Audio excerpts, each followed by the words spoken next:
یزید حج بیت اللہ کے بعد مدینہ المنورہ آیا اور شراب کی ایک مجلس بپا کی۔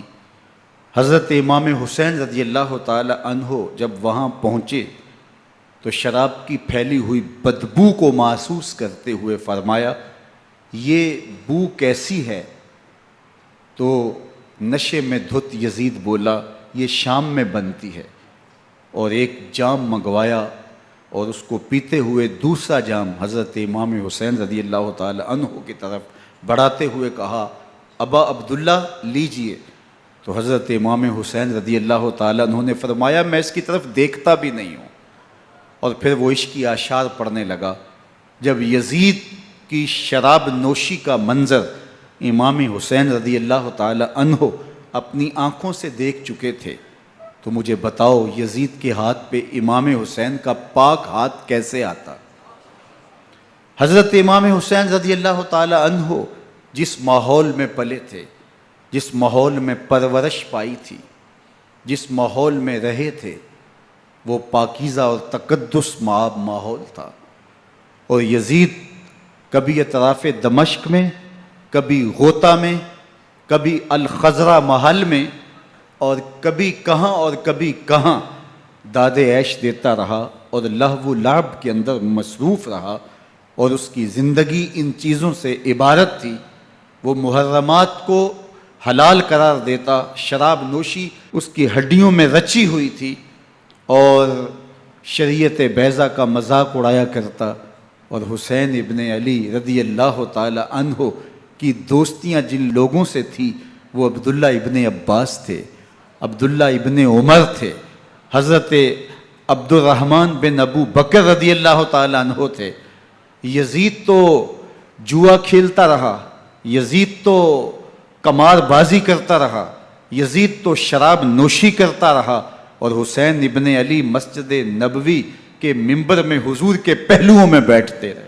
اللہ اکبر! حسین کے لیے پیغمبر کے سجدوں کو طول دیا جا رہا ہے۔ حضرت سیدہ فاطمہ الزہرا رضی اللہ تعالی عنہ کے گھر کے قریب سے گزرے تو حضرت امام حسین کے رونے کی آواز آ رہی تھی، تو آقا کریم علیہ السلام نے فرمایا کہ فاطمہ، حسین کو چپ کرواؤ، الا تعلمی ان بقاءہ یوزینی، تو جانتی نہیں حسین کا رونا مجھے دکھ دیتا ہے۔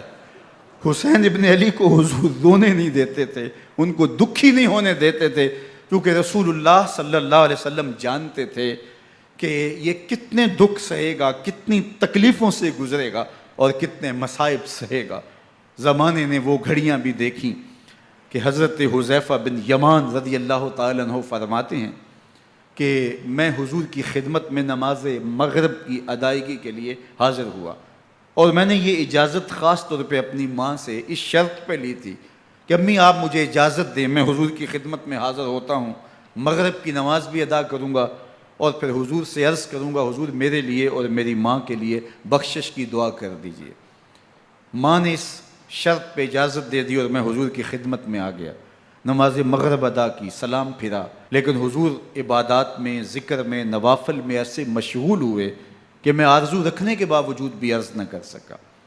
خیر، نماز عشاء کا وقت ہوا، اذان پکاری گئی، حضور مصلی پہ آئے، نماز پڑھی، سلام پھرا، اور حضور اٹھے اور کاشانہ اقدس کی طرف چل دیے۔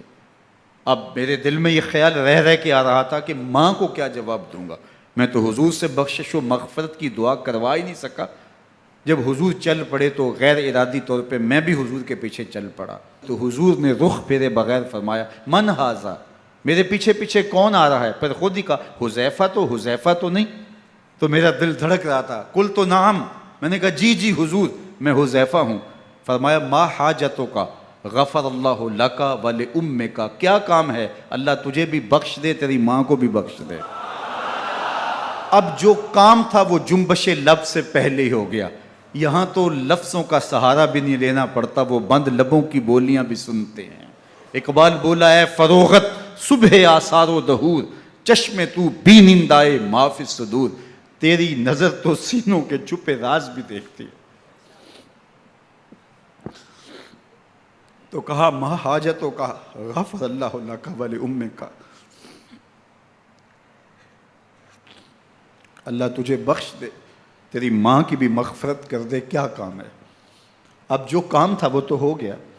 تو میرے حضور نے ارشاد فرمایا حذیفہ سنو، ابھی ابھی ایک فرشتہ آیا ہے جو اس سے قبل دھرتی پر پہلے کبھی نہیں آیا، آج پہلی مرتبہ اللہ سے اجازت لے کے 2 کام کرنے آیا ہے۔